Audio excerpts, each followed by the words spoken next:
Bulletin का बाकायदा आगाज करते हैं। खैबर पख्तूनख्वा में बड़ी तब्दीली का इम्कान है। केपी में गवर्नर राज लगाने की तजवीज़ ज़ेर गौर। ज़राए के मुताबिक गवर्नर खैबर पख्तूनख्वा के हवाले से 6 नाम सामने आ गए। फैसल करीम कुंजी को गवर्नर केपी बरकरार रखने पर गौर। अमीर हैदर होती, परवेज खटक, आफ्ताब खान शेरपाओ के नाम शामिल हैं, जबकि सियासतदानों के नामों पर इत्तफाक न होने की सूरत में दूसरे ऑप्शन पर गौर किया जाएगा। लेफ्टिनेंट जनरल रिटायर्ड गयूर और लेफ्टिनेंट जनरल रिटायर्ड खालिद रबानी के नाम भी शामिल हैं। केपी में बड़ी तब्दीली का इम्कान। केपी में गवर्नर राज लगाने की तजवीज़ ज़ेर गौर। ज़राए के मुताबिक गवर्नर केपी के हवाले से 6 नाम सामने आ गए। गवर्नर केपी के लिए अमीर हैदर होती, परवेज खटक, आफ्ताब खान शेरपाओ के नाम शामिल हैं। सियासतदानों के नामों पर इत्तफाक न होने की सूरत में दूसरे ऑप्शन पर गौर होगा। लेफ्टिनेंट जनरल रिटायर्ड गयूर और लेफ्टिनेंट जनरल रिटायर्ड खालिद रबानी के नाम भी शामिल हैं। फैसल करीम कुंजी को गवर्नर केपी बरकरार रखने पर गौर किया जा रहा है। फैसल करीम कुंजी का कहना था कि गवर्नर की तब्दीली के हवाले से पार्टी का जो फैसला होगा कबूल होगा। गवर्नर राज की फिलहाल कोई बात नहीं हुई। आइन में गवर्नर राज का जो है वो एक डेफिनेटली शिक तो मौजूद है, सिचुएशन को देखना पड़ता है, लेकिन एज सच गवर्नर राज के ऊपर न कोई एज सच डिस्कशन हुई है। मेरी रिसेंटली भी प्राइम मिनिस्टर साहब से मुलाकात हुई थी और पार्टी के चेयरमैन के साथ भी न कोई ऐसी डिस्कशन हुई है, न कोई ऐसे डिस्कशन है। कल का मैं नहीं बता सकता, लेकिन जब तक मेरी मुलाकात है उसमें कोई ऐसी डिस्कशन नहीं। गवर्नर केपी का कहना था कि आइन में गवर्नर राज के शिक तो मौजूद है, गवर्नर राज के लिए सूरत हाल को देखना पड़ता है। और मुआविन खुसूसी वज़ीर आज़म हुज़ैफा रहमान का कहना है कि ये नहीं हो सकता एक सूबे का वज़ीर आला मरकज़ और मुल्क के खिलाफ ऐलान बगावत कर दे और वफाक हाथ पर हाथ धर कर बैठा रहे। गवर्नर राज का ऑप्शन मौजूद है। Program tonight with Samar Abbas में गुफ्तगू करते हुए वज़ीर आला केपी के मुआविन खुसूसी इत्तलात शफीउल्लाह जान का कहना था कि मरकज़ कल की बजाय आज गवर्नर राज लगा दे, फिर केपी के हालात काबू में नहीं रहेंगे। गवर्नर राज लगाना गैर कानूनी है।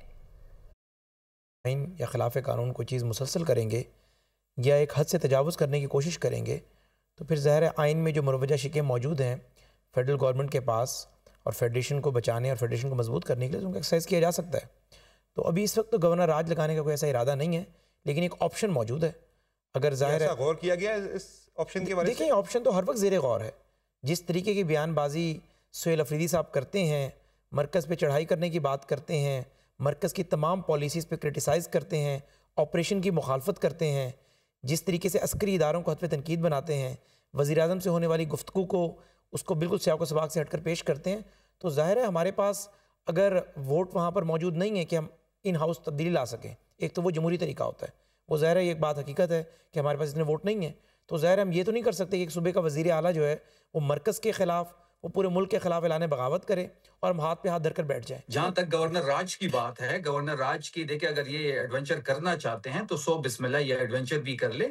गवर्नर राज गैर आईनी और गैर कानूनी इकदाम है। पाकिस्तान तहरीक इंसाफ इनके इन धमकियों से आइन में तो गुंजाइश मौजूद है इसकी। अगर गवर्नर राज ये कल लगाना चाहते हैं तो आज लगाएं, रात को लगाना चाहते हैं तो अभी लगाएं।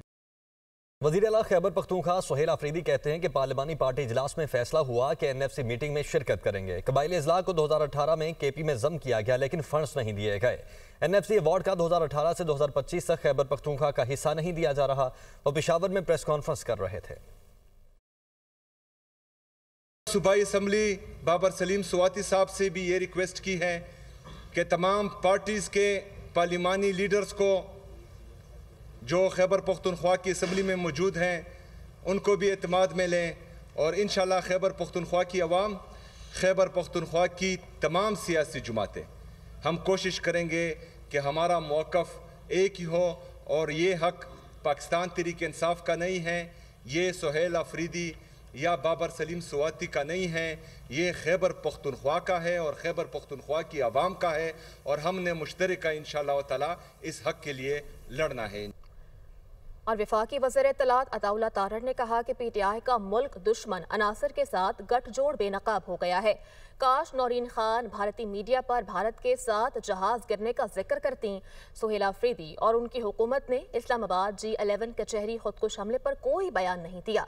मजीद कहा कि बलोचों के नाम से तमाम फेक अकाउंट्स भारत और अफगानिस्तान से ऑपरेट हो रहे हैं।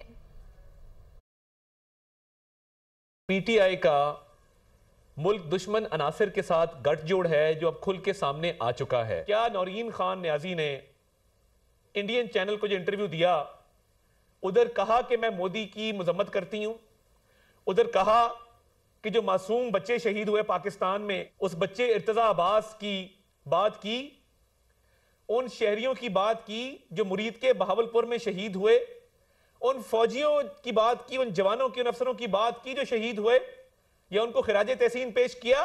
सूबाई हुकूमत है, जो बॉर्डरिंग डिस्ट्रिक्ट्स हैं, उनकी कोताहियां और कमजोरियां जो हैं, उनकी वजह से ये इन्फिल्ट्रेशन जो है ये बढ़ जाती है। दहशतगर्दों की इन्फिल्ट्रेशन और उनको पनाह मिल जाना मकामी इलाकों के अंदर। और आप देखें कि जो केसेस रजिस्टर्ड हैं इन 3 साल के अंदर, उन केसेस की तादाद 4000 से भी तजावज़ कर गई है। तो ये प्रोसिक्यूशन का सिस्टम तो सूबाई हुकूमत के मातहत है, मगर प्रोसिक्यूशन का सिस्टम ना होने के बराबर है। वज़ीर आला साहब को अडियाला के बाहर नारे लगाने तो आते हैं, जूती का नाप देना भी आता है और तस्वीर को साफ करना भी आता है, मगर प्रोसिक्यूशन के स्पेलिंग नहीं आता। चेयरमैन पीपल्स पार्टी बिलावल भुट्टो जरदारी कहते हैं कि आईनी तरमीम के खिलाफ बातें करने वाले आग के साथ खेल रहे हैं। कुछ लोगों की कोशिश है कि आईनी अदालत को मुतनाज़ा बनाया जाए। आईनी अदालत पर हमें फख्र है, ये हमारी बड़ी कामयाबी है। आईनी अदालत बनाकर मिसाक जमहूरियत का नामुकम्मल एजेंडा मुकम्मल किया गया। आईनी तरमीम को मुस्तरद करना किसी अदालत के इख्तियार में नहीं। यौम तासीस की तकरीब से वीडियो लिंक खिताब में उन्होंने मजीद कहा कि एक सियासी पार्टी दूसरी पार्टी से बात करने को तैयार नहीं। 18वीं तरमीम का एक वादा रह गया था। उस वक्त के कुछ दोस्त चीफ तेरे जानिसार के नारे लगा रहे थे। कुछ लोगों का कोशिश ये है कि वो इस आईनी अदालत को मुतनाज़ा बनाए, और हमारा उम्मीद है कि आईनी अदालत अपना किरदार से इन सब को गलत भी साबित कर देंगे। अगर किसी काम ने कंसेंसस के साथ नहीं तो सही एक अक्सरियत के साथ किया गया है और पार्लियामान की तरफ से किया गया है, तो सिर्फ और सिर्फ पार्लियामान के पास ये इख्तियार है कि उस फैसले पे नज़रसाजी करे या ना करे। अगर कोई ये मुतालबा कर रहा है कि कोई अदालत ये फैसला दे या कोई ये जज साहब फैसला करे कि ये आईनी तरमीम रह सकता है या नहीं, ये उनका इख्तियार नहीं है। एक वादा जो रह गया, जो हमने 18वीं तरमीम में करना था, मगर कुछ उस वक्त के दोस्त चीफ तेरे जानिसार के नारे लगा रहे थे, हमारे मुखालिफ को इबरतनाक शिकस्त दिलवाए थे, वो आज भी साजिशें कर रहे हैं हमारे मुल्क के खिलाफ। वो पाकिस्तान के अंदर दहशतगर्दी फैलाने की कोशिशें कर रहे हैं। हमारा कोशिश होगा कि हम पाकिस्तान की अंदरूनी सियासत को उस तरफ लेके जाएं कि कोई हमारा अंदरूनी बहरान का गलत फ़ायदा ना इस्तेमाल कर सके। पाकिस्तान ने शुक्र अल्हम्दुलिल्लाह फ़तह हासिल किया था और भारत को इबरतनाक शिकस्त दिलवाया था। उनका 7 जहाज़ गिरा के हमारा बहादुर अफवाज ने, हमारा बहादुर एयरफोर्स ने दुनिया भर में पाकिस्तान का नाम रोशन कर दिया। चीफ ऑफ डिफेंस फोर्सेस के नोटिफिकेशन से मुतल्लिक प्रोसेस शुरू हो चुका है। CDF नोटिफिकेशन से मुतल्लिक क्या सराहियां गैर जरूरी करार। चीफ ऑफ डिफेंस फोर्सेस की तैनाती का नोटिफिकेशन मुकर्ररा वक्त पर जारी कर दिया जाएगा। वज़ीर दिफा ने वाज़ेह कर दिया। ख्वाजा आसिफ का एक्स पर पैगाम, कहा चीफ ऑफ डिफेंस फोर्सेस की तैनाती के नोटिफिकेशन से मुतल्लिक गैर जरूरी क्या सराहियां की जा रही हैं। वज़ीर आज़म शहबाज शरीफ आज वतन वापस पहुँच रहे हैं। और सरबराह पिलडॉट अहमद बिलाल महबूब का कहना है कि आर्मी चीफ की मुद्दत मुलाजमत 26वीं तरमीम के तहत पहले ही 2027 तक बगैर किसी नए नोटिफिकेशन के हो चुकी है। अब किसी नए नोटिफिकेशन की ज़रूरत नहीं है। एक्स पर अपने बयान में उन्होंने मज़ीद कहा कि 27वीं तरमीम के तहत चीफ डिफेंस फोर्सेस और आर्मी चीफ के ओहदे के साथ साथ चलेंगे और दोनों ओहदे 2030 तक चलेंगे। तो सरबराह पिलडॉट अहमद बिलाल महबूब का कहना है कि आर्मी चीफ की मुद्दत मुलाजमत 26वीं तरमीम के तहत पहले ही 2027 तक बगैर किसी नई नोटिफिकेशन के हो चुकी है। अब किसी नई नोटिफिकेशन की जरूरत नहीं है। एक्स पर अपने बयान में उन्होंने कहा कि 27वीं तरमीम के तहत चीफ ऑफ डिफेंस फोर्सेस और आर्मी चीफ के ओहदे साथ साथ चलेंगे।